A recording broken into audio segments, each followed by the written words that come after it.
We're small business owners and we were looking for a way to diversify our investments.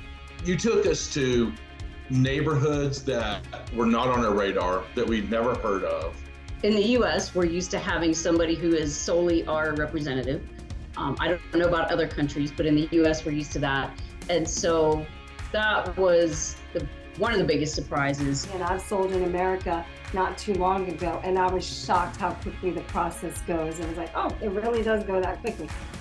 Whereas here, it is a more drawn out process. I don't think you can get, from my perspective as an international buyer, I don't think you can get it done without somebody on the ground in London or UK. I work for my buyers, and I'm going to squeeze the best deal out for my buyers. I am so excited for this episode of our YouTube channel because we're going to be sharing another conversation with one of our clients who bought multiple properties in London. And hopefully you're going to gain some great tips for working and buying here in London. So let's get started.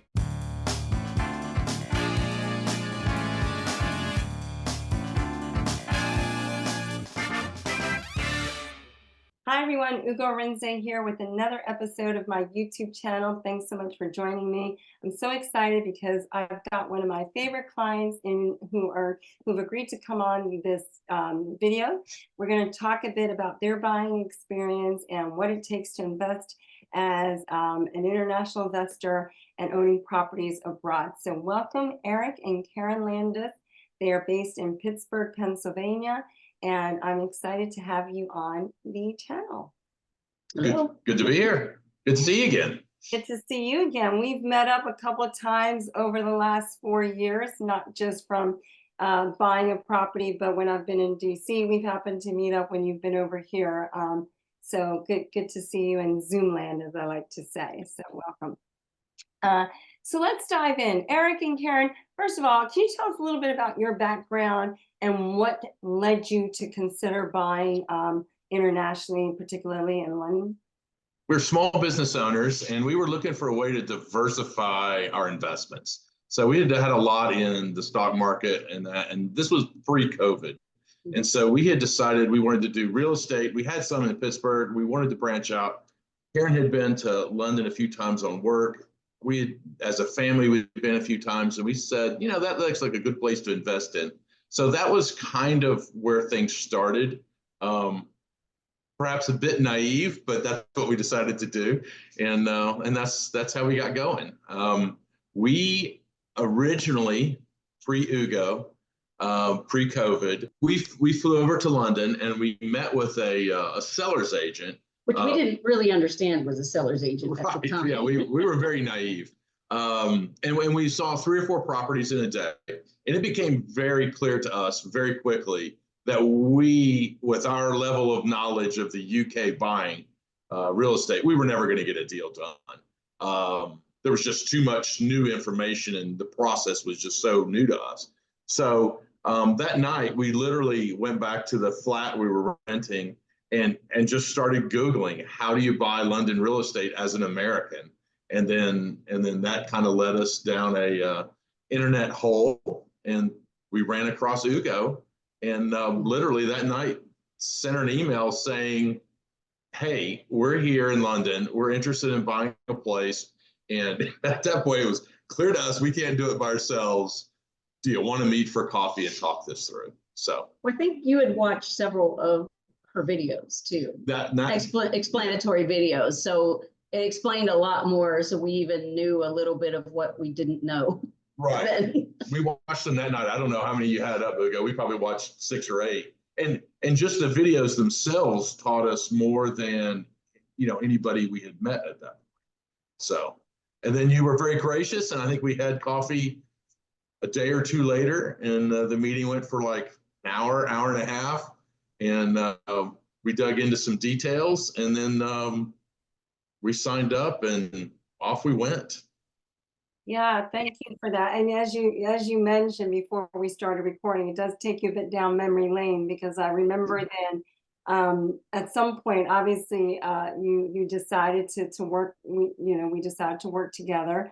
I think we found you something early on in the beginning of COVID, right? So February 2020.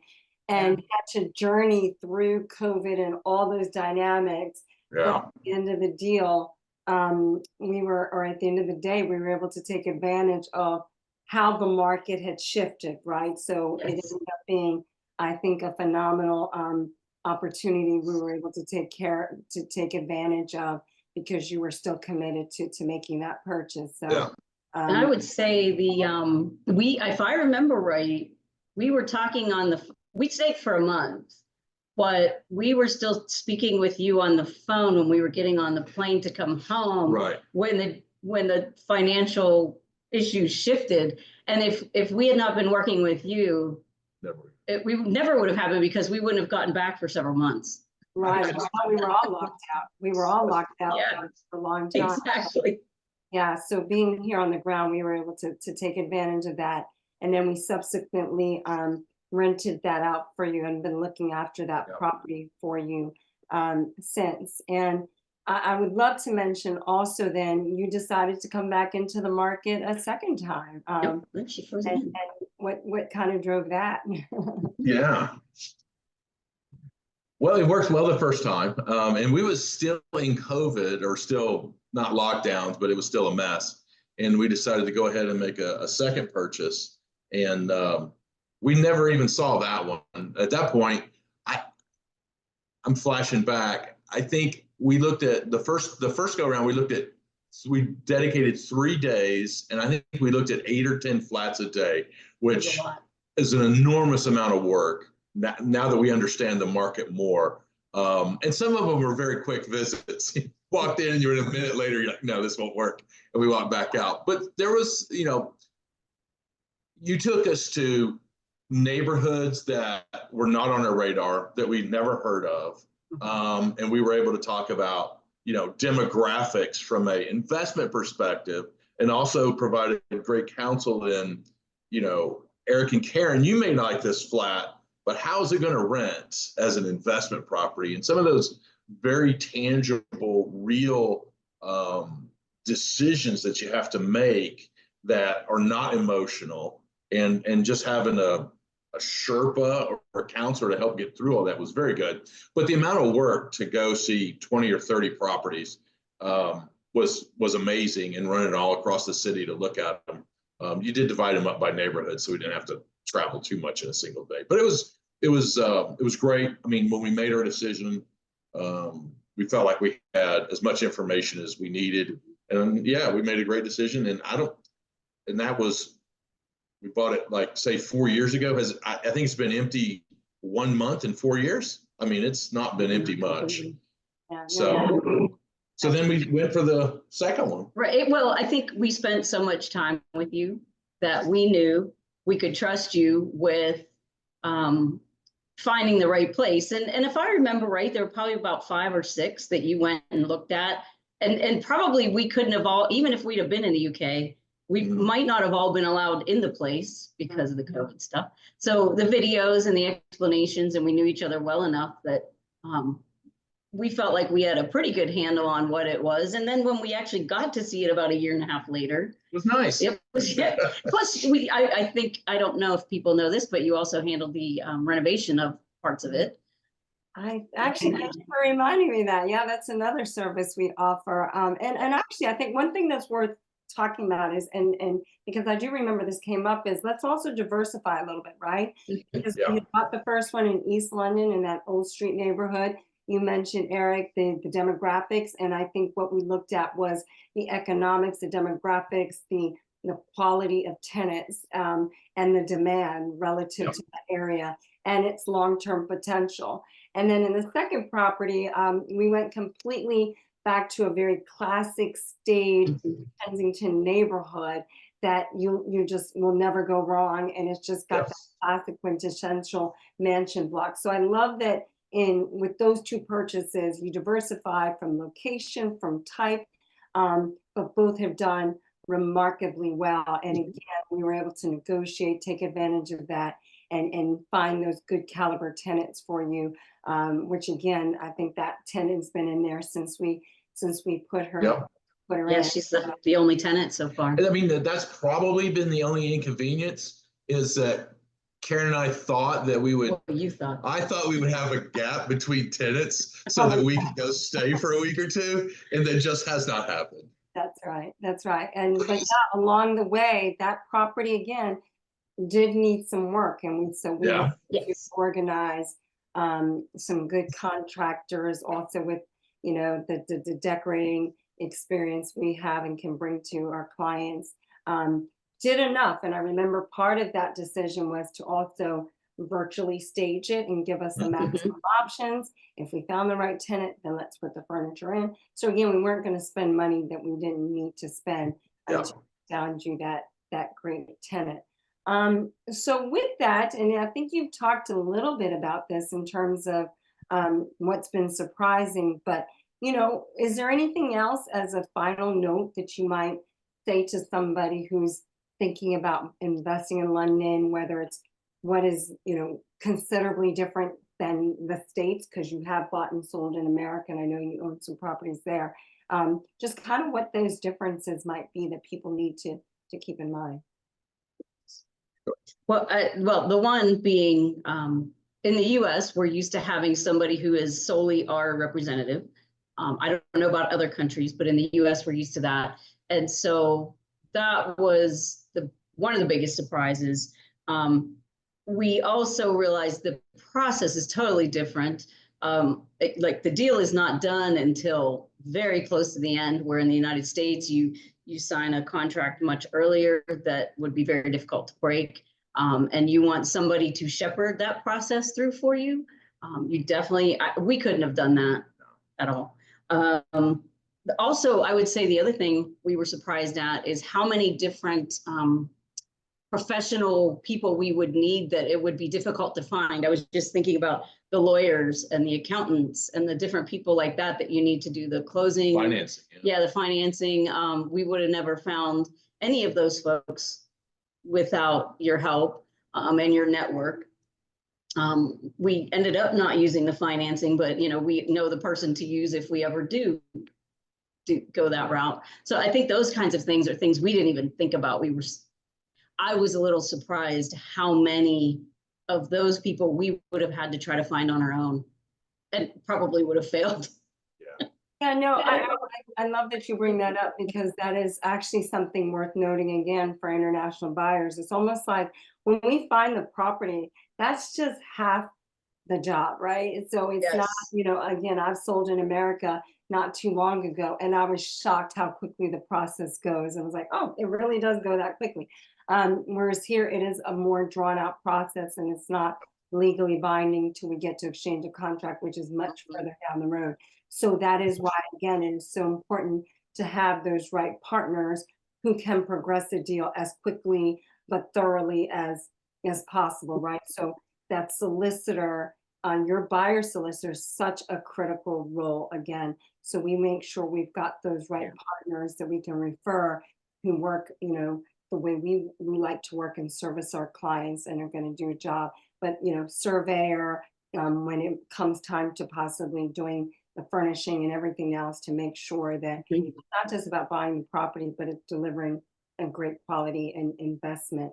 And I don't think you can get, from my perspective as an international buyer, I don't think you can get it done without somebody on the ground in London or UK helping you get it done. I mean, I guess it's possible. I just don't see how you get it done. Yeah. Thank you for that. And also making sure you get the best deal, because part of it's also knowing areas. I literally have just been taken around another client, and where we started up is not where we ended up, because when you exhaust kind of what's out there, what we are able to bring hopefully is knowledge of neighborhoods. So if you like, the premium neighborhoods of South Kensington and Mayfair, but perhaps can't afford them, then we know areas that might offer wonderful community vibe and energy and beautiful homes, but at a different price point. So yeah, that's part of what I love to be able to do. Well, that brings up one thing I want to say is, during the first process, and COVID hit during that process, because you had your eye, you were so involved in the market, you understood the market. We were able to go back in and renegotiate the deal down to our favor, and then before it even closed. and got another. It wasn't 10%, but it's close to 10% off from when we had from what they'd originally accepted. So, I mean, kudos to you for that. I mean, if for no other reason, that's a great buy just because of that in and of itself. And that's because you were there, you were on the ground, and you knew what the market was doing. Sitting in Pittsburgh, you can guess, but you don't know. Yeah, and I think it's truly my commitment is that I work for my buyers, and I'm going to squeeze the best deal out for my buyers. And, you know, some people think somehow because you're commission based, it's a misalignment. But for what you save and what I've made on the deal, it's so important to me that you walk away feeling like I got every penny for you. And what that allows me then is you're my greatest cheerleaders and champions. I think you've been on the phone for other potential clients. And as a small business owner, it really is word of mouth, referrals, testimonial, and just your willingness to come on to, you know, this conversation. And so I'm so grateful. But I also think on a final note, what I like to say, really what I've learned in the years I've been doing this is you start off as clients, but you end up as friends. And truly, it's been a pleasure, joy to spend time with you all whenever you're in London, or if we happen to, hopefully I'll get to Pittsburgh one day, but you know, we've had overlaps in DC, and that's been so lovely. So it really is about, if you love what you do, you're able to do it at a high level, and hopefully people then, I feel like the people I get to collect in my life, and you guys are one of them. So it's been a real joy and pleasure. So thank you so much for your trust in us to continue to look after your properties as investments. And if anything changes down the road, whether you want to add something else to the portfolio or perhaps want to sell out, then we're here to help and add and advise as well. So very grateful for you coming on and sharing a bit of your story. And we'll see you hopefully in real time shortly. All right. Thanks, Ugo. Thank you so much. Bye for now. I hope you've enjoyed this video and it's giving you a sense of hearing from actual buyers as to their experiences and some of the things that would be challenges if you're looking to buy internationally, and how working with a buying agent that is really your boots on the ground, how helpful we can be if you find the right agent who loves what they do and is committed to that. So if you've got any questions about buying or thinking about buying in the London property market, I'd be absolutely happy to have a no fee consultation. You can always reach me at +44 770 318 3750 or on all the social media platforms. And if you've enjoyed this video, please hit that like button, and don't forget to subscribe, because we put out weekly videos about the London property market and living in this incredible city. I'll see you in the next video. If you've enjoyed this video, make sure to hit the like button. And if it's your first time on my channel, don't forget to subscribe to make sure you don't miss a single episode, as we put out weekly videos about the London property market and living in this incredible city.